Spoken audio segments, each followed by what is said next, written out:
Hey everybody, this is Karen. Welcome to my channel. So today I want to talk about boundaries. Specifically, I want to talk about how to use boundaries to improve your self-esteem, how to establish boundaries to raise your self-esteem, all that good stuff. Some of you may already know what boundaries are. You know, it's a very trendy word, especially in the therapy counseling communities. So maybe you've heard this word before. Maybe you're hearing it for the first time. You know, in that case, I urge you to do your research, maybe talk to a therapist. I am not a therapist. Let me start by saying that. But let's get into it, right? The easiest way for me to explain what boundaries are, it's where someone else ends and where you begin. Some of the boundaries you might think of automatically, physical boundaries, right? Somebody puts their hand on you. Maybe someone's just standing closer to you than you would like. Maybe somebody hugs you and you didn't want that person to hug you. You know, when we think about the body bubble, that might be a boundary. It could be time boundaries. You know, sometimes you might encounter someone who's overly talkative. They're not picking up on the social cues that you aren't interested in the conversation. It could be financial, monetary boundaries. A lot of different types of boundaries exist out there. Again, if you're interested, you know, do your research. But let's get into it. There's a lot of ways other people can violate our boundaries. But in this video, I really want to focus on how we often violate our own boundaries.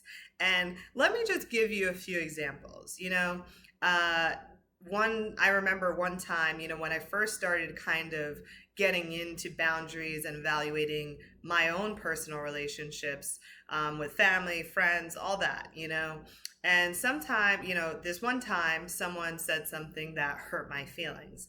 And I thought about it every hour, every day. You know, I thought about it for about a week, you know.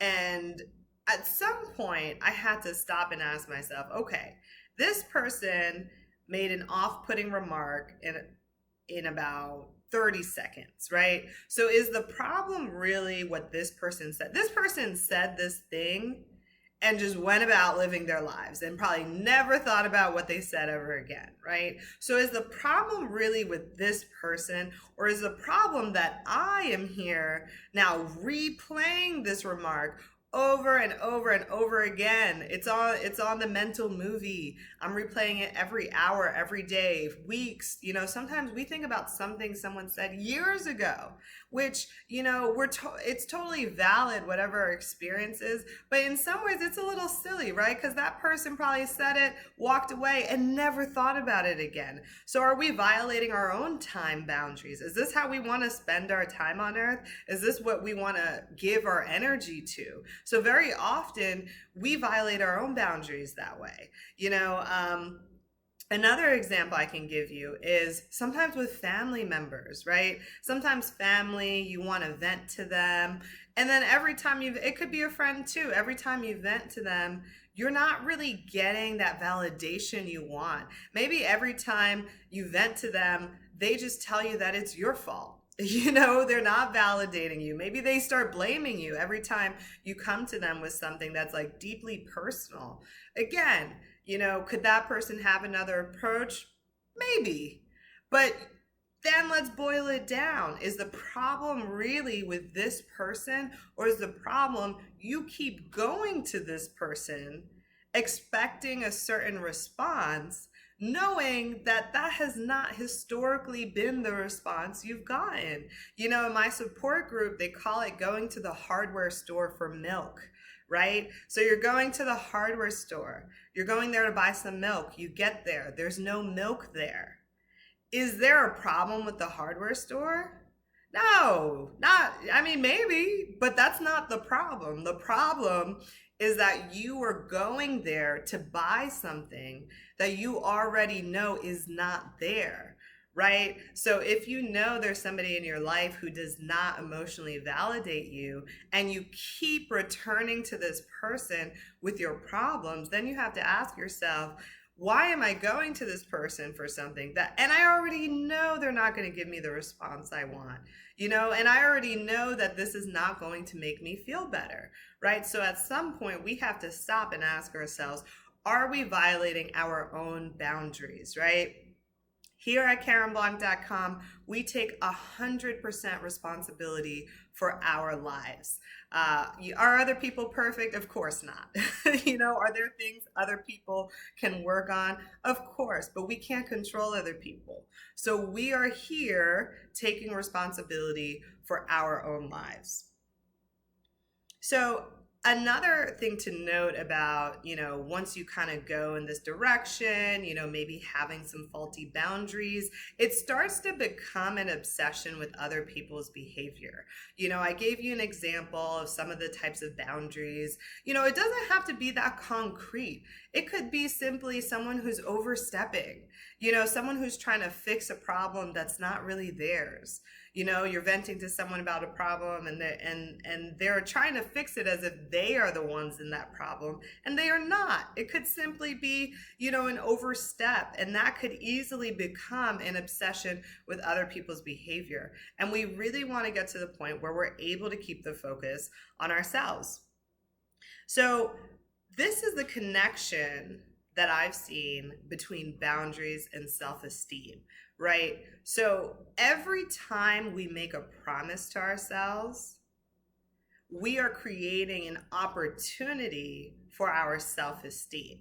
So when we make a promise to ourselves and say, today I'm going to do my laundry, every time we do it and we keep that promise, that raises our self-esteem. Every time we don't keep those promises to ourselves and we violate our own boundaries and we violate these contracts that we've created with ourselves, that lowers our self-esteem.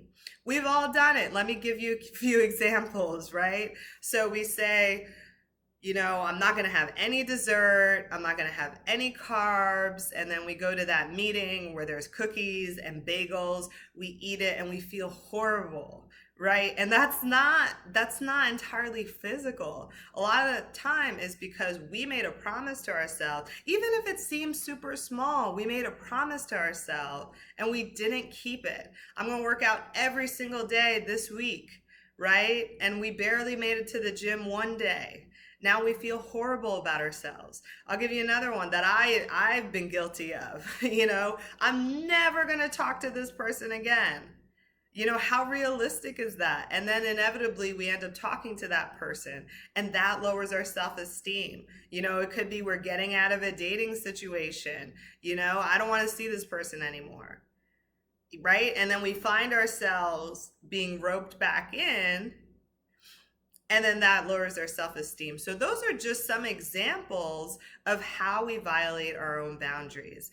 And there's two ways that I've learned to kind of handle this issue so that it doesn't affect our self-esteem, so that we can make good promises to ourselves, we can set goals without it violating our own boundaries.